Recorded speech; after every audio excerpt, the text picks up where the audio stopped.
Hola, profe, mi nombre es Pablo López Hoyos, mi cédula es 1001386-717, me correspondía la granulometría número 8 y los límites, la letra E. Lo primero que tenía que hacer era identificar cuáles serían mis últimos dos dígitos de la cédula y dividirlos por su mitad para calcular cuál sería el retenido del tamiz 200 en el trabajo, pues en el examen de granulometría. Entonces el retenido es de 8,5%, que sería pues la mitad de 17. Lo primero que hice, que es muy importante, fue identificar este 4,7 que nos daba el ejercicio, a qué pertenecía o a qué se nos refería. En este caso, identifiqué que el retenido en gramos me da una suma de 4,7, es decir, que este 4,7 era el valor que se había retenido en el tamiz 200. Con este y con el 8,5 hice una regla de 3 para identificar cuál sería la masa total de la muestra. Luego con esta masa total y con la masa retenida del tamiz 200 identifiqué cuál sería nuestra masa para el hidrómetro. Y con esos porcentajes, con los porcentajes que pasa en cada ensayo, calculé cuál sería el porcentaje retenido. Y ya teniendo la masa del hidrómetro, calculé cuál sería la masa en cada tamiz para el caso del hidrómetro. Luego ya teniendo todas las masas que tengo en todo el ejercicio, eh, calculé cuál sería el retenido de la muestra total. Y con ese retenido de la muestra total, simplemente haciendo lo de siempre, que es sumar y restar, calculé cuál sería el porcentaje que pasa en toda la muestra total. Luego con esta columna y con esta columna hice la gráfica de granulometría, que me quedó de esta manera.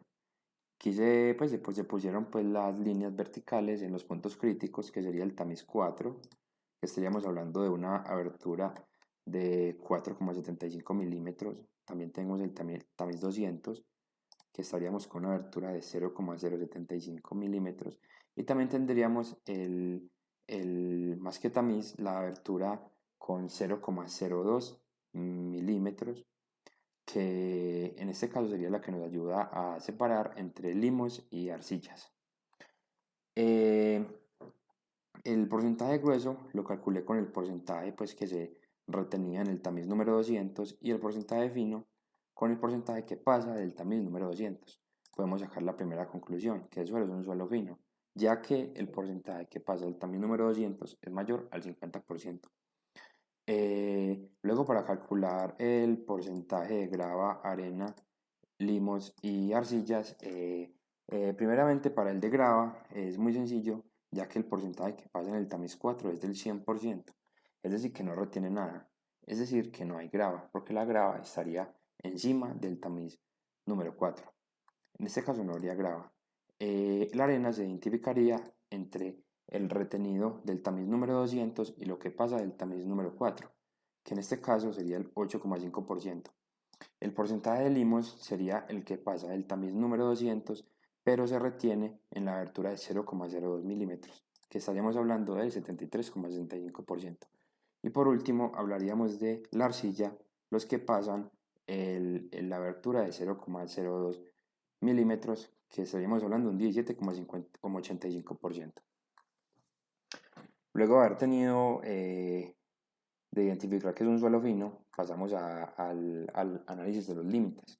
Entonces, para el límite plástico, nos daban el valor de la tara húmeda, de la tara con el suelo húmedo y la tara con el suelo seco, y calcularíamos cuál sería la masa de agua en las dos taras, en la de 5 y en la de 8, que sería esta la de 5 y esta la de 8.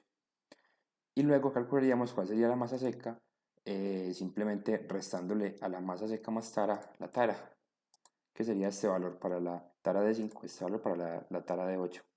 Y luego calcularíamos la humedad en los dos casos. Y como el experimento se hizo, el laboratorio se hizo en dos veces, entonces para tener una precisión mayor se calcula el promedio de estos dos límites plásticos. Y aquí ya tendríamos pues el valor de nuestro límite plástico, que sería 18,03%.